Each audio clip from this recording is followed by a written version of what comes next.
दोस्तों, बसपा सुप्रीमो मायावती ने भले ही एनडीए या इंडिया गठबंधन में जाने से इनकार कर दिया हो, लेकिन उन्हें पता है कि आज के दौर में राजनीति बिना गठबंधन के संभव नहीं है। इसलिए उन्होंने एनडीए और इंडिया गठबंधन से अलग अपने नेतृत्व में एक अलग गठबंधन करने का प्लान किया है, जिसमें हर राज्य में अलग अलग छोटी छोटी पार्टियों के साथ गठबंधन किया जाएगा और फिर चुनाव लड़ा जाएगा। दरअसल बहुजन समाज पार्टी ने अपनी सियासी रणनीतियों को धार देते हुए एक बार फिर से अलग अलग राज्यों में छोटे छोटे दलों से हाथ मिलाया है और इन छोटे दलों के ही बल पर बसपा एक बड़ा खेल करने की तैयारी में है। दरअसल बसपा से जुड़े सूत्र बताते हैं कि बसपा सुप्रीमो चाहती है कि वो दल जिन्होंने एनडीए और इंडिया किसी भी गठबंधन में नहीं अपने आप को सेटिस्फाई पाया या इन बड़े दलों ने उनको नहीं जोड़ा, उनको अपनी छतरी के नीचे लाएगी। अब बात करते हैं राज्यों के हिसाब से। मायावती हरियाणा में जल्द ही इनेलो के साथ गठबंधन करने जा रही है। कई दौर की मीटिंग भी हो चुकी है और ये गठबंधन मजबूती से 2024 के चुनाव लड़ेगा। हालांकि ऐसा ही प्रयास 2019 के लोकसभा चुनाव में भी हुआ था। इनेलो और मायावती के बीच गठबंधन फाइनल होने वाला था, लेकिन आपसी तकरार के चलते चुनाव से पहले ही ये गठबंधन टूट गया था। लेकिन अब सूत्र बताते हैं कि इस बार इस गठबंधन की नींव मजबूती के साथ पड़ी है और पूरे चुनाव बहुत ही मजबूती के साथ ये गठबंधन काम करेगा। सूत्र बताते हैं कि बसपा ने हरियाणा में 6 सीटें लेने और 4 सीटें इनेलो को देने की बात की है। ये ऑफर दिया है जिस पर लगभग एक दूसरे पर सहमति बन ली जाएगी। हालांकि दोनों 50-50 मांग रहे थे, यानी इनेलो ने 5 सीटें मांग रहा था। हरियाणा की तरह बात करते हैं पंजाब की। यहाँ भी पंजाब में बसपा अकाली दल के साथ गठबंधन करके चुनाव में उतरेगी और ये लगभग तय माना जा रहा है। आधिकारिक तौर पर लोकसभा चुनाव के लिए बसपा और अकाली दल की ओर से कोई अभी तक बयान नहीं आया, लेकिन सूत्रों का कहना है कि बसपा मुखिया मायावती और सुखबीर सिंह बादल की दिल्ली में जनवरी के लास्ट सप्ताह में मुलाकात हो चुकी है और काफ़ी कुछ फाइनल हो चुका है और इसी वजह से लगभग फाइनल है कि ये दल दोनों मिलकर एक साथ चुनाव लड़ेंगे।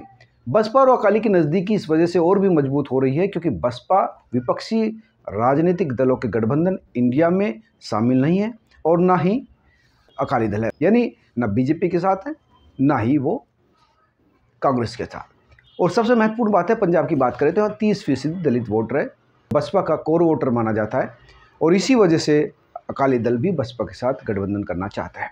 हरियाणा और पंजाब के बाद दूसरे राज्यों में भी बसपा अलग अलग छोटे दलों से गठबंधन करेगी। जैसे मध्य प्रदेश में जीजीपी और छत्तीसगढ़ में और झारखंड में भी कई राजनीतिक दल हैं जिनके साथ इनकी मीटिंग चल रही है और वो साथ चुनाव लड़ने की बात पर समझौते कर चुके हैं, लेकिन जल्दी ही इसको फाइनल किया जाएगा। दरअसल दोस्तों, मायावती भारतीय जनता पार्टी के एनडीए गठबंधन में तो नहीं जाना चाहती, लेकिन जरूरत पड़ने के बाद अगर चुनाव में ऐसा लगता है कि किसी गठबंधन को सहयोग की जरूरत है, सीटों की जरूरत है और इस गठबंधन के बाद सीट आती है तो वो उस गठबंधन में शामिल हो सकती है, यानी एनडीए में भी बसपा जा सकती है और ऐसा कई बार मायावती ने संकेत भी दिया है।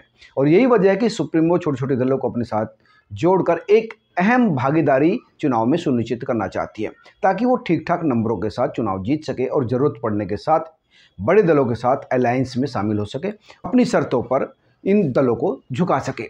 और इसलिए वो इंडिया और एनडीए गठबंधन का खेल बिगाड़ना चाहती है और अपना काम बनाना चाहती है। लेकिन सबसे महत्वपूर्ण बात यह है कि बसपा का जनाधार सबसे ज़्यादा उत्तर प्रदेश में है, लेकिन इस बार उत्तर प्रदेश में वो किसी भी गठबंधन में नहीं जा रही है।